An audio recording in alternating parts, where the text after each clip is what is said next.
بسم اللہ الرحمن الرحیم۔ السلام علیکم ورحمۃ اللہ وبرکاتہ۔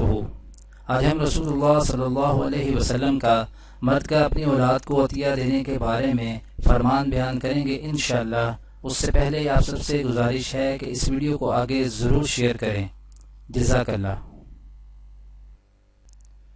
نعمان بن بشیر رضی اللہ عنہ کہتے ہیں کہ ان کے والد انہیں لے کر نبی اکرم صلی اللہ علیہ وسلم کی خدمت میں آئے اور عرض کیا، میں آپ کو اس بات پر گواہ بناتا ہوں کہ میں نے اپنے مال میں سے فلاں فلاں چیز نعمان کو دے دی ہے۔ آپ صلی اللہ علیہ وسلم نے فرمایا، تم نے اپنے سارے بیٹوں کو ایسے ہی چیزیں دی ہیں جو نعمان کو دی ہیں؟ انہوں نے کہا نہیں۔ آپ صلی اللہ علیہ وسلم نے فرمایا، تب میرے علاوہ کسی اور کو اس پر گواہ بنا لو۔ کیا تمہیں یہ بات اچھی نہیں لگتی کہ تمہارے سارے بیٹے تم سے نیک سلوک کرنے میں برابر ہوں؟ انہوں نے کہا، کیوں نہیں؟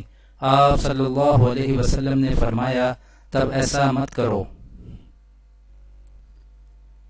وضاحت: یہ صورت اس بات پر دلالت کرتی ہے کہ اولاد کو عطیہ دینے میں سب کا حصہ برابر کا ہوگا، کم زیادہ ہو تو ہبہ باطل ہے، مگر جمہور نے اس کی مخالفت کی ہے اور کہا ہے کہ سب کو برابر دینا مندوب ہے۔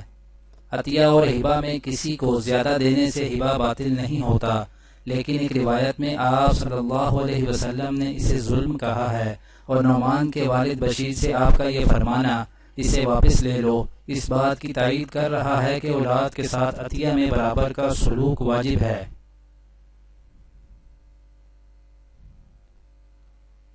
دعا ہے کہ اللہ تعالیٰ دنیا اور آخرت کی تمام بھلائیاں نصیب فرمائے، عمل کی توفیق دے۔